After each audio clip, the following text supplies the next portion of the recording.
नमस्कार सांग मैंने स्पिरिचुअल सुविट उषा आपण मान स्वागत जनाऊँगी। आसतु आम कथा हवा आज कहीं चुप रहा। केबे केबे आम जीवन में लोक आमको देखि हसंती, किए कहे आ पाखे किसी ना, किए कहे आ पाखे कौन टैलेंट ना, किए आमको देखि अणदेखा करती और क्षुद्र मन करती। और आम से टाइम कौन करवा दरकार सांग, से टाइम निजक चुप रहा दरकार।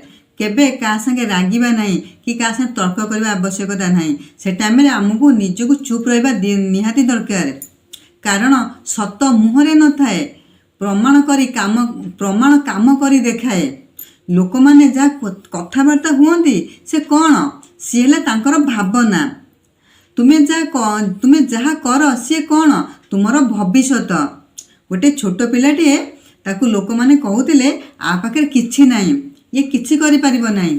यही कथा शुणिला परे से पिलाटी केबे हसु नथिला ना केबे रागु नथिला। से काम करी देखाइला। किछि दिन परे परिश्रम प्रयास युद्ध रे से तार आज मूल्यवान ना को करी देखाइला। जो लोक माने हसुथिले, जो लोक माने क्षुद्र मन करुथिले, जो लोक माने ताकू किछि नाही बेली कहूथिले, आज से माने प्रशंसा करबा आरंभ कले। ये हैला ना चुप रही देखा। आपण माने कहा को प्रमाण करने आवश्यकता नहीं। काम धीरे धीरे काम करने को आरंभ करंतु। दिने ना दिने सफलता निहाती शब्द निश्चिंत करिवो।